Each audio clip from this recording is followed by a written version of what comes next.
dis-moi, c'est toi la maman, c'est toi la mère de cet enfant. Qu'est-ce qu'il y a au juste finalement? Parce que là, ça me prend la tête, ça me surpasse. J'ai même pas les mots.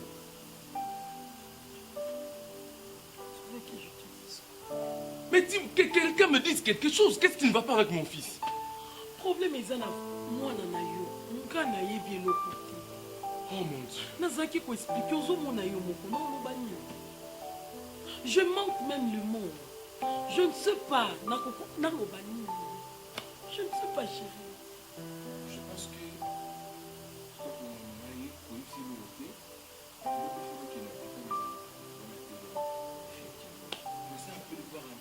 parce que là, tu as totalement raison. Tu m'emmènes au téléphone. Ok.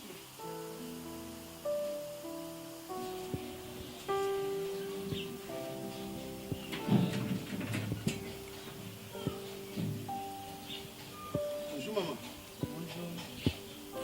Excusez maman, Benaza. Ah ok. Problème? Soyez là là-bas. Non, c'est juste l'autre fois vous allez libanda, papa nda kuta ibiso, tomoni papa baki eza bien te tout le mal libanda. Tout ça dans mikolo, donc ceux qui naza na posa ben na kuta na lipango. Raison pour laquelle yango na kuta na lukabeli na katsa. Puisque tout ça ben terreau moko toujours ça la numéro ben eh kata. Voilà courage. Non maman papa nda kata na ibisiyo. Non loba ngela bananga non maman. On va bananga non maman par rapport à ni. Excusez-moi. On va loba bananga non na ni. Allez Bima. Bima, beaucoup tata là, ah ils ont université hein. Te pesuka na université. Makamu na bino nyoso esuka kuna. Ah te. Ah ils andaku. Wana audace masuka na mpe maliboso oyo luka e awo. OK? Allez Bima. Et le soir ya benga. Na Bima. Oh, c'est... Ah, il y a des bengangai. Le quoi comme ninga na e.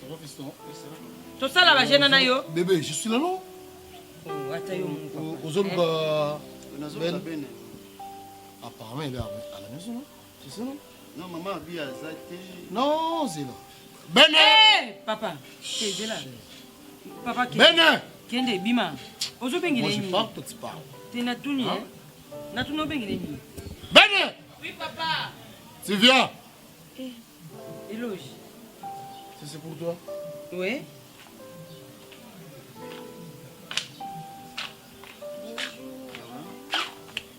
Ça va? Ok. Je pense que biso to vendre un beau vendre la gata. Nandenge nini te zela nandenge nini? Nandenge ni biso to vanza bango papa. C'est son ami. C'est son ami. Non silika makasi. Oyebi ke yo respecte nga te. Yo, bonsoir boy. Boy. Yaka. Bima. Maman. Claudia. Bima. O respecte nga te. Ngai na lobi ke mwana zate. Ngam na bota mwana nef mwana mema ye. Na be zate lobi ke azaza ndaku. Obimi se po baba. Biso to vanza wa. Baba vanzi kuna. Eza nini na weloge? O za kindoki te. Ona kisi. Envoûtement. Ok, ça va. Je comprends. Eza envoûtement. Mais non moni ka ko envoûtement. Papa, Bima. Na bambo libanga. Yazo tisa. Eloge. Makambo eke bien te. Eke bien te loge. Omoni ben. So tata tono na kisi lelo. Orosan. Omoni maman. Neka. Si tu touches à ma fille. Na tikosa maman. Na giflé. Na touché na giflé. Betanga siko na misne. Eloge betanga. Nga na luka éducation mwana yo luka obedi. Mais na koli déjà non maman. Okoli. Éducation wana. Éducation wana ba mamutu libanga ya wana. Eza éducation. Kuluna. Na kuluna makasi. Yo omeli bombe ha. Omeli. Mais Kota.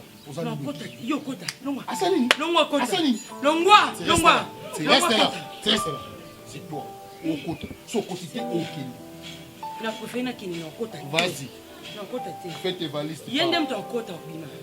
Ye akuta kibiso. Akanga biloko tika biso. Akuta nga na yo. Après ya na mokili. Ezaki ngai. Et le jour respecter nga te. On peut se respecter devant moi na te. Nga na boye moi na sala likambo yo nzima. Eloko yo so boya. Eza nini? So boya Claudia oyebi eloko so boya te. C'est son ami. Oui. Okoye langa comportement oyo. Tu me connais hein? obungi te combien nande ko boxer yo. Donc ce qui yo o continuer toujours na habitude oyo. Na ba sale comportement na yo olinga opesa mwana ngai comportement mabe ya ko bambaka mibali mabanga wana na ko sepelisa yo. Lelo za mko liboso pe asuka na lobi lisusu. Tele fâché. Ya mwana bisi mwana ngakota na ndako mo ya tata na yo to ya mama na yo. Yo apa nana bilamba ngam na somba. Oyoki? Moi makambo ekoma mabe. Ekoma. Yaluka entre deux familles ko evanda totala. De quelle famille Te tunga na okoka te. De quelle Na famille? koma mona lokwa na okoka lisu. Yo ozaka na famille. Ngana mwana ngata koma lokwa bambanda na ndako. là. Tandis que ngam na bota ye. N'importe quoi. Eloge. Ah, omiye ba te. Omiye ba ka te Eloge. Viens.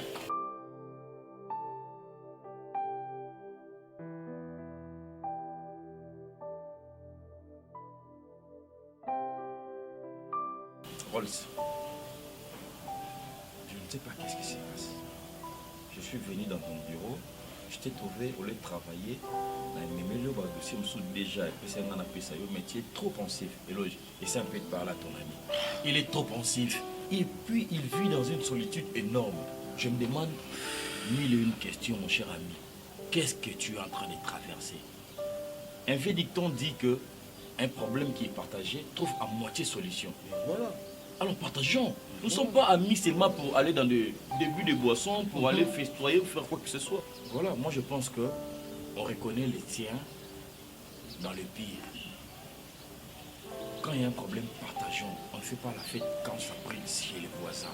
Nous sommes tes amis. Mon cher, qu'est-ce qu'il y a? Qu'est-ce qui te tourmente aussi comme ça?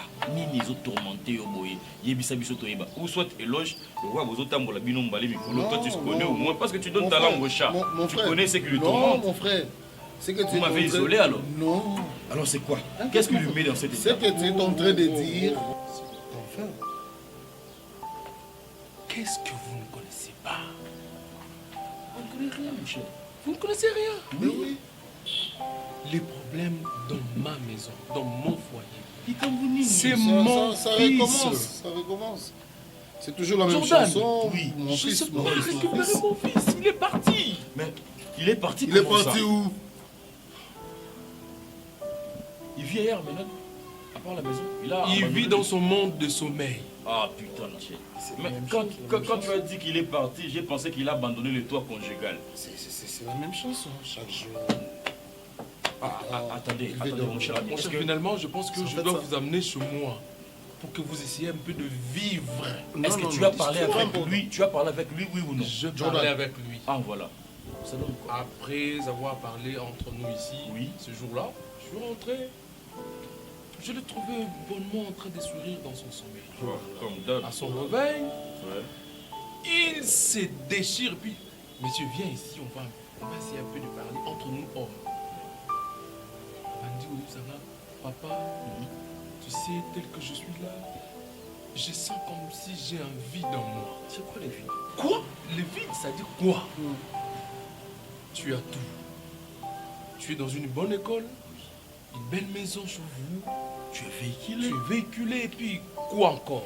Voilà. Non, papa, tu sais, la vie que je mène lorsque je dors et celle que je mène lorsque je suis comme ça vivant, c'est deux vies différentes. Oh non. Mais ça devient sérieux. Mais je vous dis, mon cher, Ça devient sérieux. c'est très sérieux même. En fait, j'ai une question, mon cher ami.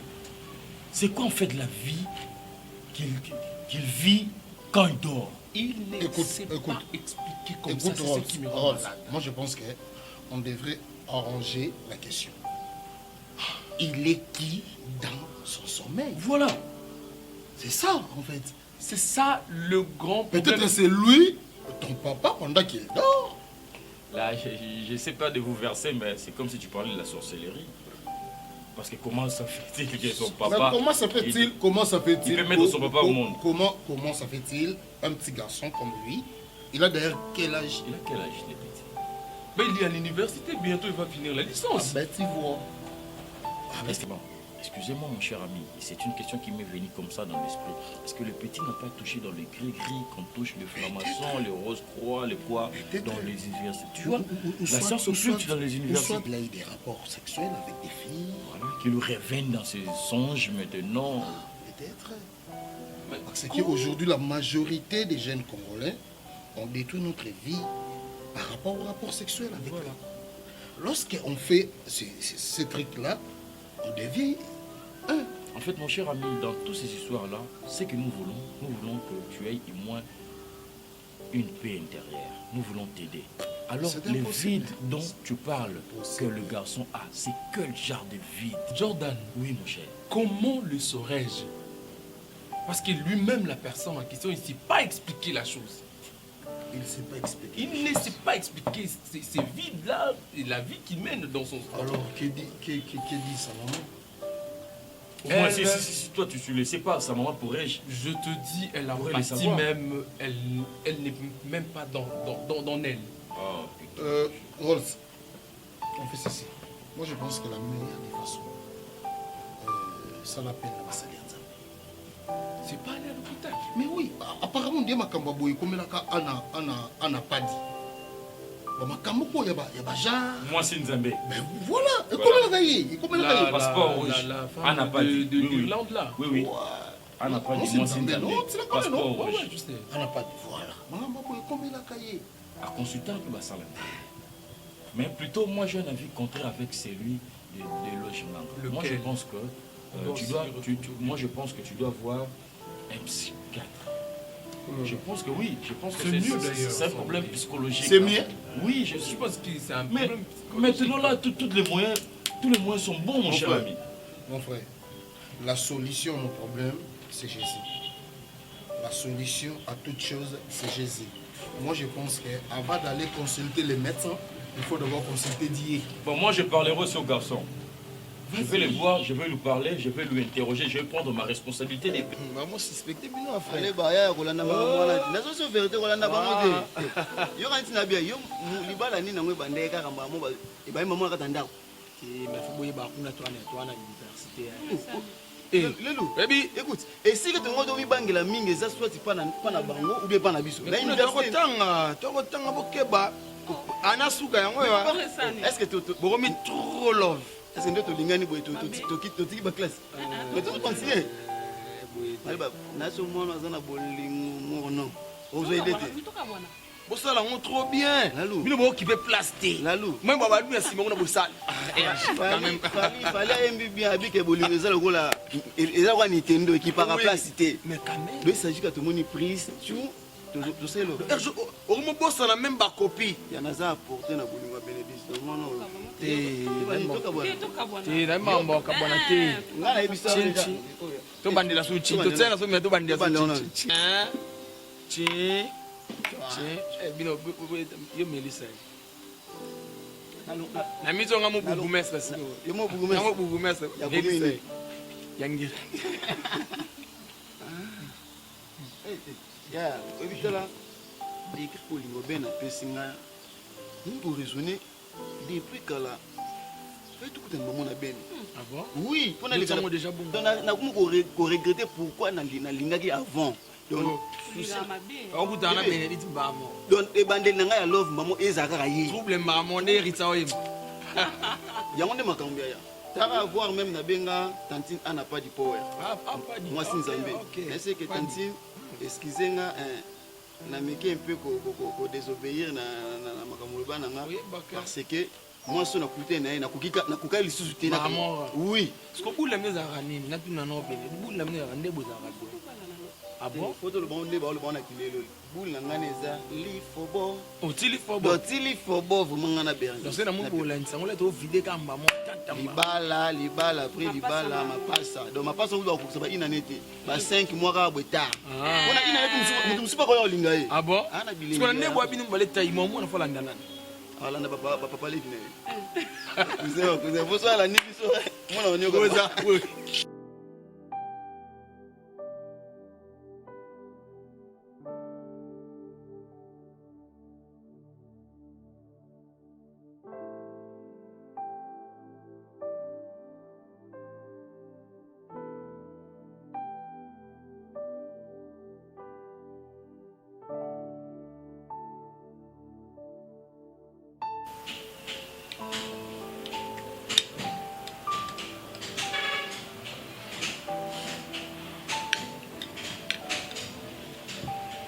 moi au que ça t'a bon appétit.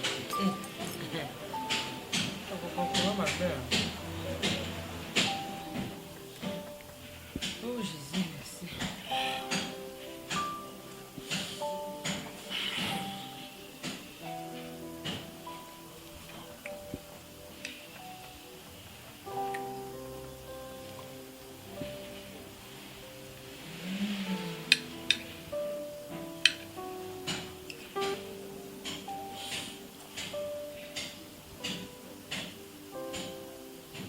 Allô?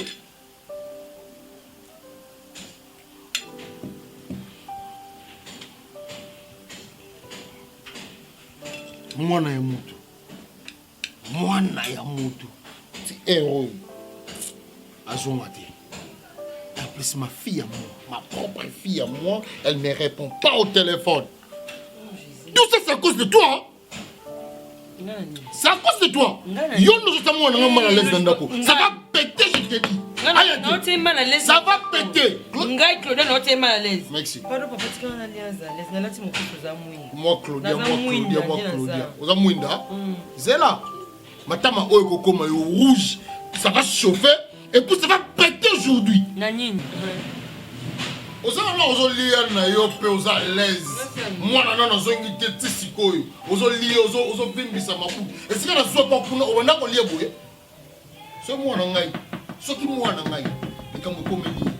Ça va péter. Ça va péter, je te dis. Quand on a une éducation,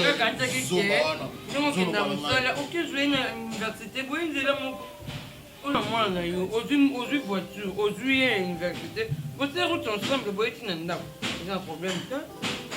Moi, ça a maman, mais moi, ça a pas.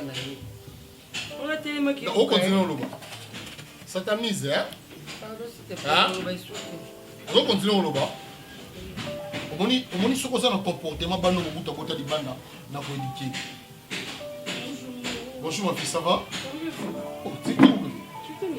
Oh là là. Ça va? Oui, ça va. Mais on est combien mon téléphone aujourd'hui un matin? Non, la petite m'a servi la vibration. Ah bon? Bon, il y a catholique ensemble. C'est ça, non?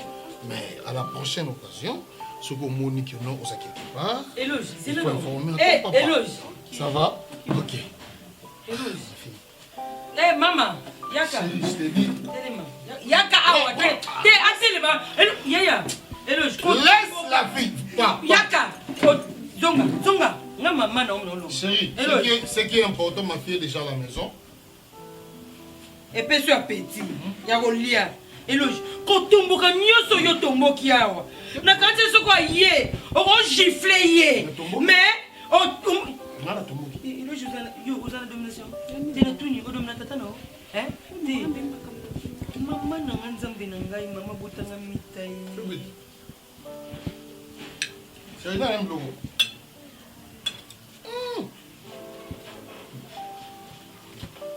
Éloge aux ali boma.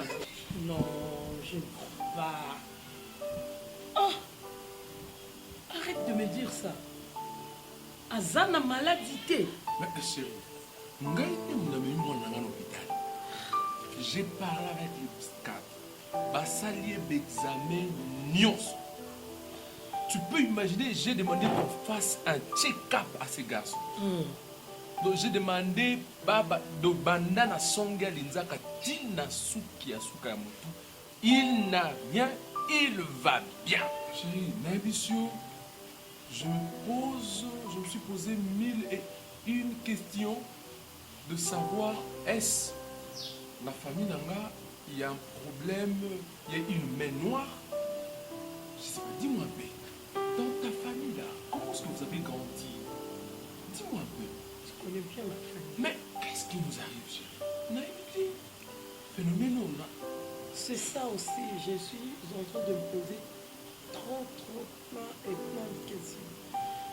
Téléphone en disant que là, mais qu'un peu combien la pasteur, ça répond bien parce que ça devient compliqué. On sait qu'il y sache, je ne me reproche de rien concernant moi-même. Non, c'est reprocher les autres.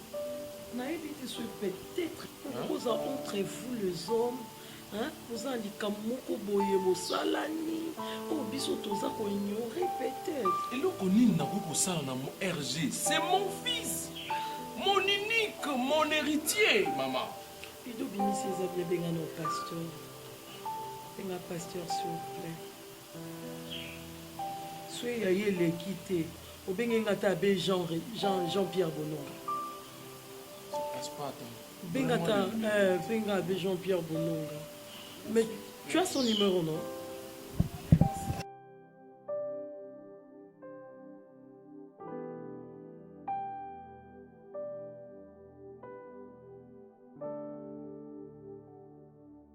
Oui, chérie. Nde maman Anna Zoya ono. Non, préféré à loger na Lodja. Na localisation avenue l'Éthiopie, qui s'offre na katikati wana. En plus, so moi je peux compter la Déborah. Je peux compter la Déborah, Zobé la vraiment na invité ceux qui. Mon amour, papa, RG. Oh. Sinon le boss qui nous a été. On est au Bakou. Si ma comme la globe à nous et. Non, c'est juste. Il s'est senti comme si nous tout avait moi fatigue pour les mots donc voilà. Quand même comme vraiment. Non, on a senti encore siko. On va voir le no monde de tous là, tous à bon côté comme si ça va problème aux a dépassé. Hein papa. Chérie, OK. On a un problème mana na bombe là. Tout ce qu'on m'a camba de bon de tout ça c'est un bien. Déborah c'est. Oh. Déborah ami non? Oui, mon ami Azobela nous sommes deux occupés. Mon amour. Na yoka ke Ah. Déborah Azobela et puis na rien. C'est ça qui wapi. Chérie, est-ce que vous comprenez là tes bébés? Ah, bon été. Nicolas va nous comprendre tant qui est. Faut pas me jouer ici non? Bénédicte. Tous les se prennent alors, na koko zanalika monter et ça n'a pas si puis na bombelio. Hein chérie, donc sans toi à l'aise, il y a rien donc problème aux atis. Je suis sûr que pas mes atis. Ce problème est na web chérie, na ça na problème. Pas mes atis maman, je suis sûr que pas mes atis. Pas mes atis chérie donc sans toi à l'aise. On a ça RGO ya yo. OK? Oui. OK. Bénédicte. Bébé. Madame, c'est quoi ma camouille de Déborah qui s'est bien passé? Non, on a problème avec Déborah chérie pour les athées, ils ont la lélo, ils ont la lobe, ils ont RIO et Bissangana qui tourne à Déborah, ils ont après qu'on a. OK. Madame, c'est pas du chérie, bébé. Je t'aime, bébé. Moi aussi, je t'aime beaucoup. Vraiment, ma passion est bien. La ligne a tellement. C'est vrai? Oui. Est-ce que les lots ont vu que Bénédicte a coupé pour un RG? On va se calmer.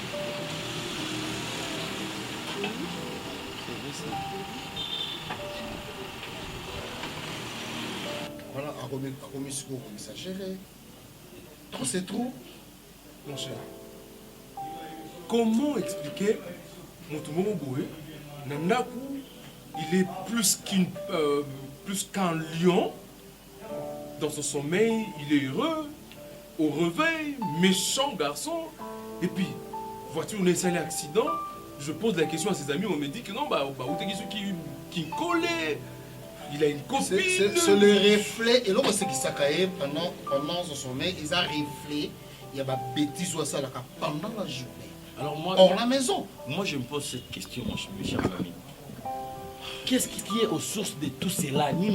C'est la sorcellerie pure et simple. Mon cher ami, le petit essaye de te détruire, toi. Attends. Mais attends, Rolls, moi je pense que Eloge a raison parce que tout cela est comme le biso lokola, toute une énigme, une équation mathématique à résoudre. Ok, ça vie à moi au biso to boti.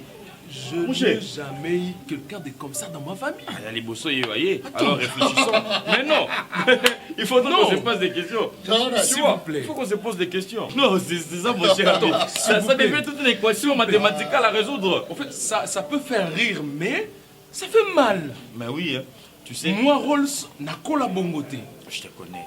J'ai eu une bonne éducation chez mes parents, vous savez d'ailleurs. C'est pas vous expliquer au Il y a moins. Saint-Pierre, ah, Tozaki, Boété, il y a pas tout l'humanité, et puis. Moi, maman na yeso qui otali lelo, so otali feza na nga na komo kilema. Je vous dis, inconsolable. Mon cher ami, moi je pense Oh, ici. il y a stress sur les salaires. Moi je pense ici. Autrefois, jadis, Tolotobela et puis Makambo, il y a homme de Dieu et tout. Mais après avoir fait une rétrospection, moi-même, je me suis dit que non, Astis, on les a bien. Il faut consulter les hommes de Dieu. Il faut consulter les hommes de Dieu parce que moi j'ai tout un bureau, hein, dans ma camarade, dans les maîtres amis Govenga aux États-Unis. Michel Nzaza aux États-Unis. Fabrice Katoto Ngoya aux États-Unis. Donc, Batona Nyonso, Baïbisingaï, les hommes de Dieu, parce que la Bible dit, confiez-vous à ses serviteurs. Vous réussirez. Vous réussirez. Voilà, donc tiens, moi ça, je pense. Quel serviteur, parce que. Écoute-moi mon frère. Il y a Dadi. Plein de serviteurs. Par exemple, il y a Dadi. Le révérend pasteur Léonard Louemba, exemplaire. Le pasteur Bruno Ngabadi, exemplaire. Même le pasteur Moïse Mbi et la réserve de l'Éternel. C'est un homme de Dieu. C'est un homme de Dieu. Nous avons béni révérend Moïse Mbi. Nous sommes endeuillés. Oui, mais condoléances, on profite de l'occasion. Mais l'homme de Dieu a appelé ça la bénédiction dans le téléphone. C'est bon, ça évolue. C'est un homme de Dieu. Confiez-vous à ses serviteurs. Vous réussirez. Confiez-vous aussi à la parole de Dieu, vous serez affermis. Moi, je pense que c'est la meilleure des choses. Et puis, moi, je pense qu'il faut vous savez, la Bible dit si tu avoues tes transgressions et tu les délaisses sur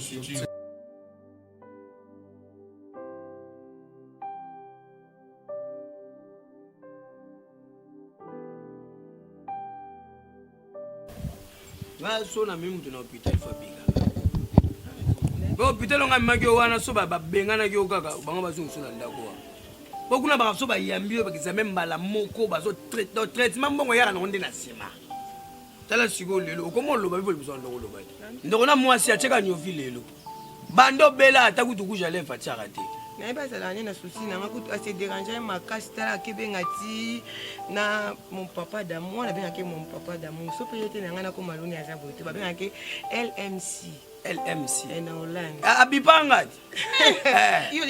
bata poto pe babipaka dala na biso tana lelika na bi mon papa d'amour mon papa Deborah na azobela bi pona yo na osa nyoso taka LMC comment ndimaka so na benga ki RLMC te olingo bika na beka ki uza faut ça l'intervention azwi pe yo ba ko meme na hôpital osisi bezame nyoso kokipa makambo na mwana kuva pona makambo yo etalio pona mwana miso bina ko lokwa ndundu ko azolinga tanga na uti okakima kaka la te trois jours na ba problème te ya lo na lingi na ba problème te na la mwasi na ote na la mwasi na ote te ya na oza ba leki fona tumbula ka bino boza souci na nga te tondeni na mutatini mbongo na ko regretter mbongo salelo te tala omoni tofanda te omoni tofanda bodisala nga bien parce que boa bandeko na ngai atumboli bino kaka yaya sokutu LMC papa d'amour anemi kobimisa mbongo ne mosika kuna na Hollande atinda mpona santé na nga bino bocomprendre atinda na bamiliki bolandi mpenza mboka miliki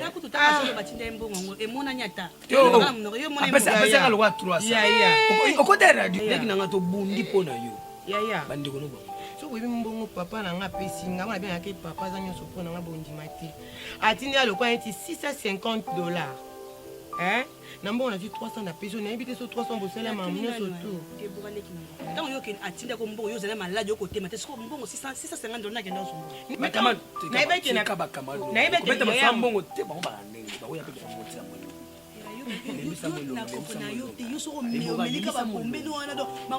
baso ameli bombelo afana na bino boye te ngai bana olanda elikwa batole bonjour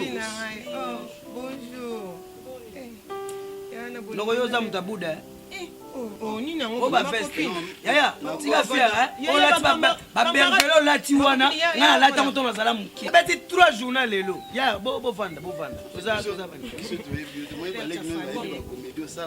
eza comédie te papa aza responsable tozotala Deborah non eza juste visite oyokana totala camarade madame tika bata basapato bakomplika bata baki ozala bweponi na parlement moto akotaka Deborah obinini yandeta nini pas ton ami. Merci. Ok. On D'accord. a fancy, hein. C'est juste étant tozo ya boye lalu ayebisinga ke aza na bisika okende. Hein? Donc ça il sera bien de tout le monde. T'as le monde dans les chefs.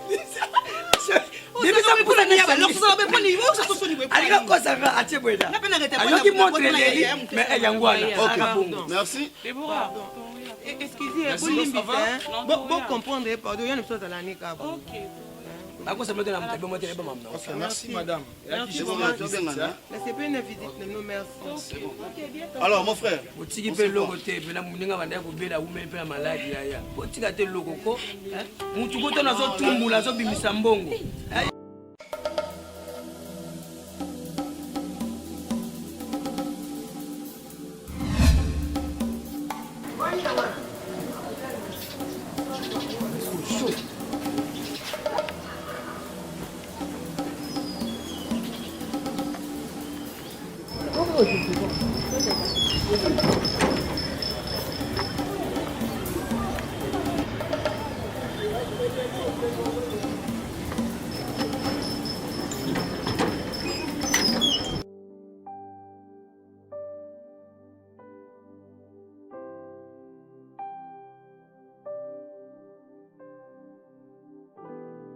Chérie, excusez-moi d'abord. Éloge. Nayebi ke touti mosika touti fete nayebi ke oza fatigué ava tolala fotosolola taka da tomoi babilambanga mpona mizinga edran mais na fotosolola naozwa mpe temps ebele te justeke mpona yeba makambo oyeleka awa na ndako alors ezosalanga vraiment bien te juste makambo eza kaka ya ngai na yo na mwana nde eyelekela biso nazoyeba te loge chéri oza mobali na ngai esili lobelanga vérité nangi nayeba vérité loge okomona mwasi bana yebi te oyo nyonso noloba na ndako ayepa na yo eza koni otombeli mwana aza mwana biso mibale eloge so na ogangela mwana eza kaka mpona olakisa mwana nzela eza mpona éducation. Chérie, là tu fais quoi s'il te plaît? ezosanga mpasi na okoka te loge oyeba te nasala nini naloba nini yango na bina pani so na butu komba bala la nuit porte et comme c'est le mosusu okoyoka nga nde na oyebisa makambo mosusu nasali yo nini eloge ya mabe nini nasali yo chéri ya mabe nini nga claudia nazosala ya mabe nini naoloba na mwana papa naopesa mwana juste conseil nyonso naoloba oyoka ngoka mabe nyonso naoloba omona ngoka bien te eloge yo naoyeba nzono natuna parceke okoma mwasi mosusu libanda maloba nange ekoma gilete epa na yo maloba nange omona olokwa mbeli eza bacomportement osalaka moto ayeluka mwana eloge nga naoloba yo kotisi limbisa nzo na bamba ya libanga nakolinga te misalenga telema pasi namonaki mama na nga wana te loge orespecte ngai eske mwana na obanga ngai mpona nini eloge nasali yo nini tovandi biso mbale mwasi na mobali yebisanga nanu so mabe mona salo eloge limbisanga luka na place motema na oyebisanga ekende bien te eloge ekende bien te makanisi nini oyo eyelanga na motu nasala nini naloba nini nakanisa nini eloge solola na ngai nanu s'il te plaît chéri solola na ngai na mwasi na yo yebisanga nanu eloge yebisa ngai pardon papa yebisanga loba nini bebe loba nini chéri yebisa ngai na mwasi nokubumbela ngai te obumbela ngai te kozanela omombo etokashe obumbela ngai naokoka lisu te eza sotelemeli mwana soyo kotiana ese mwana ngo obanga ngai okwanga mna bota ete okwa mama mbanda me mwana na nga moko na bota eloge namema 9 mwana mona pasi naediki mwana yo olinga te naloba na mwana boye ocontre nga nasa eza nini oyeba te eloge yebisanga nanu naokomprendre te eloge nazanga te chéri naokoka te nebisanga nde nazwi yo ta nayebi oza yo lemba nayebi te oti fete nayebi ndelekaki nafandi suku naloba sheri naokokali nakokati lusi nazoyeba te. Ok, ça va chérie. C'est ce que tu es mon amour. Nangabo mingi. Nous allons se nabimisi na mbongo. Nangabo mingi. Depuis temps et belé et on vit ensemble. En ce qui concerne l'éducation de ma fille, moi je pense qu'on est alliés. En ce qui concerne l'éducation de ma fille, on est alliés.